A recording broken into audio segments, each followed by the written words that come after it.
one doesn't show up quite as much. A question I get quite a bit as far as if you're going to go with something raised or something like that, treated timber.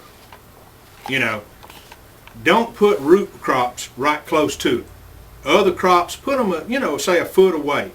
The timbers have been treated, and they've been treated under certain specifications, and it's not like it just washes out and comes out.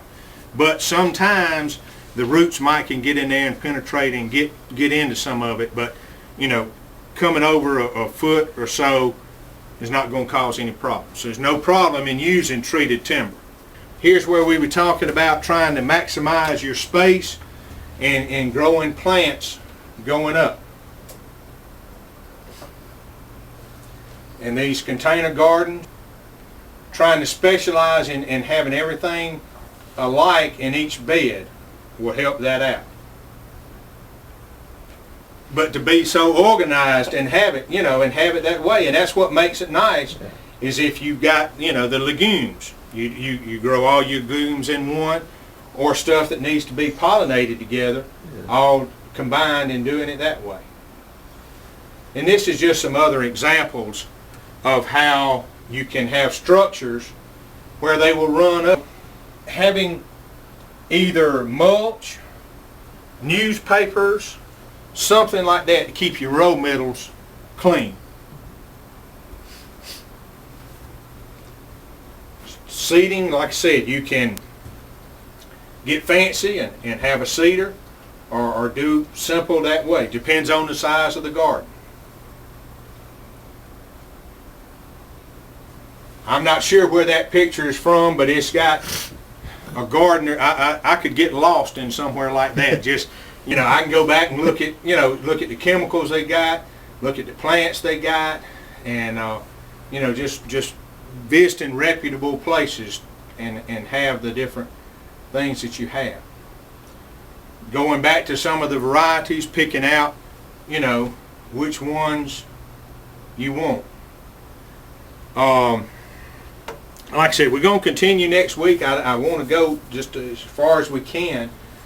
Something that's kind of interesting to me is in this area, do you want to direct seed, which means planting your seed straight in the garden, or do you want to plant it at home or plant it inside and grow it, or go ahead and buy your plants?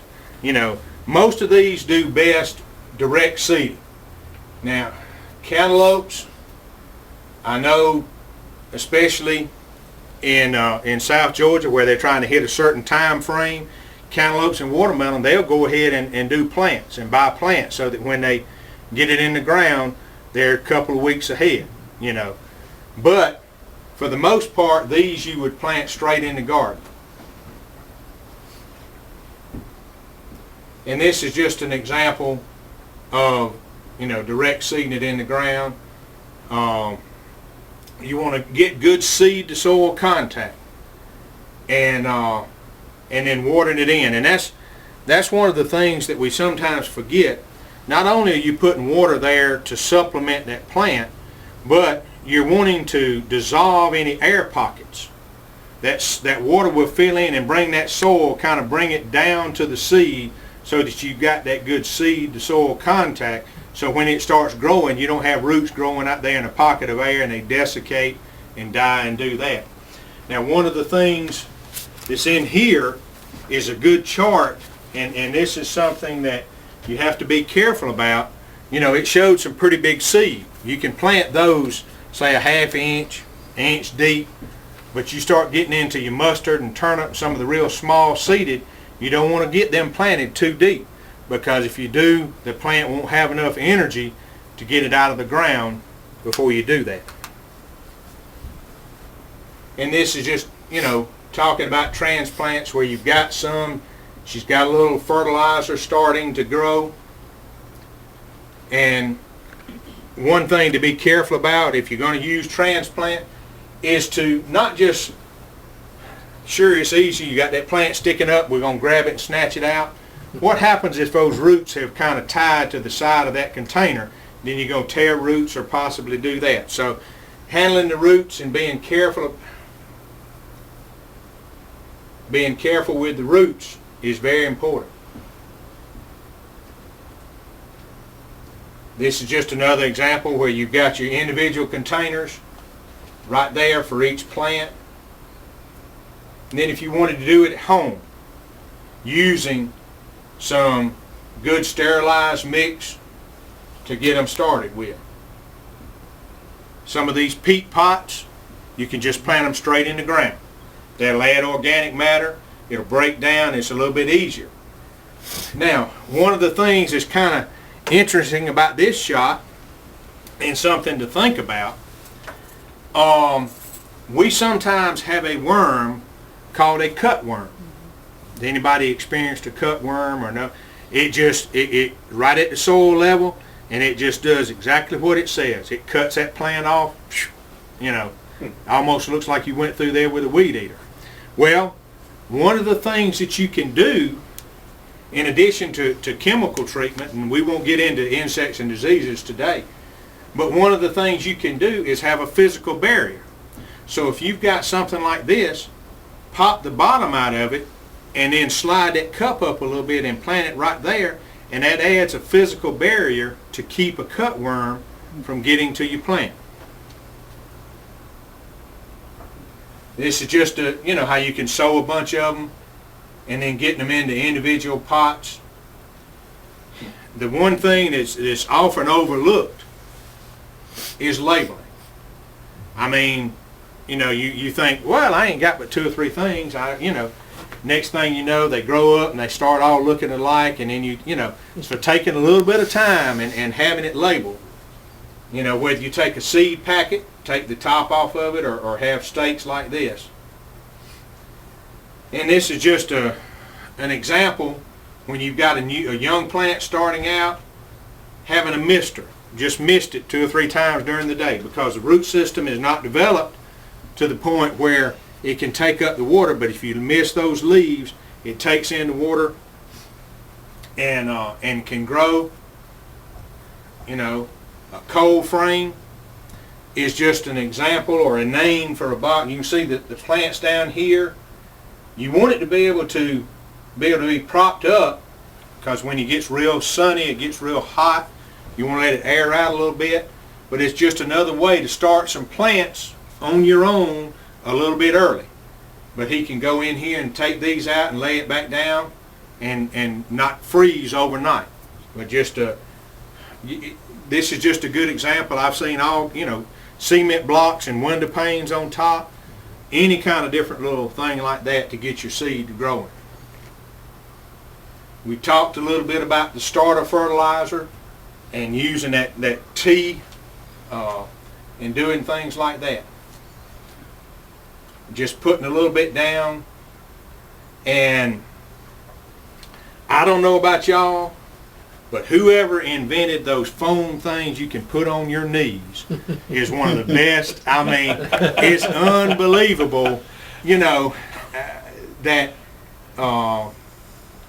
to me, I get on my knees too long and it really gets to hurting, but having those things makes a big difference. And it goes back to what we were talking about earlier. If you've got little, I don't know if gimmicks is the right word, but little things like that to make it that much more pleasant, whether it be a little stool. I've seen a little stool you can sit on. I've seen people take a 5-gallon bucket, you know, and have a,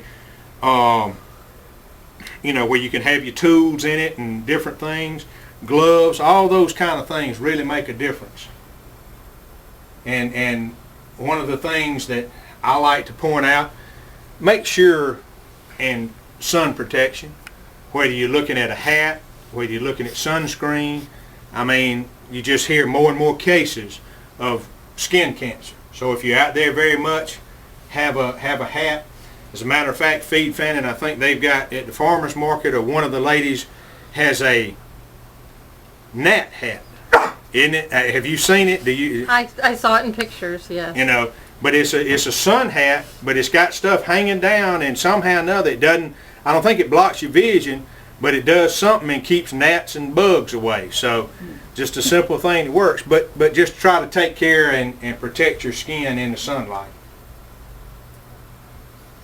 And just firming up the soil around really helps out. And then you can see, going back to what we're talking about, she's, it's freshly tilled, putting a board there to keep it from getting too muddy, and then that ever-present string to follow your straight line. And this is an example of, kind of have to look at it a minute. You got like collards, for example, here. It's going to take a while for them and the space in between, so they stuck some lettuce in there. That interplanting, that first big fancy term they were trying to use, where you can get your lettuce and harvest it before the broccoli or the collards get up and start shading. Just an example. It's not for deer protection, but so many times, like last night with the wind and everything else, having that wind just protecting that plant from the wind and drying out. Just the things we've talked about as far as your row spacing in between. You want to, tilling is good, but you don't want to disrupt the root system of the plants that are growing.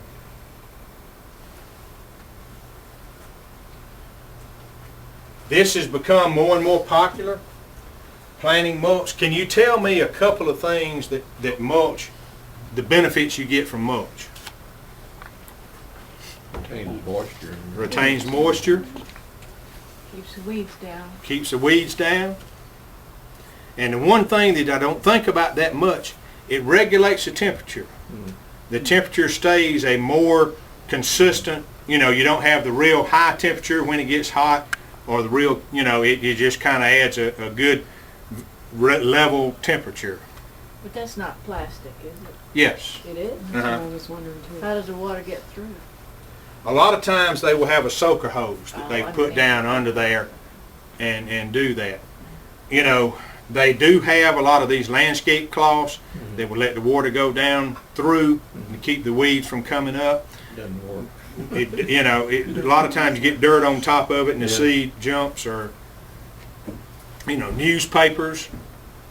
I kind of personally like the newspaper idea, because when you get through you can till it in, and where it's a plastic you got to take it up and do all that.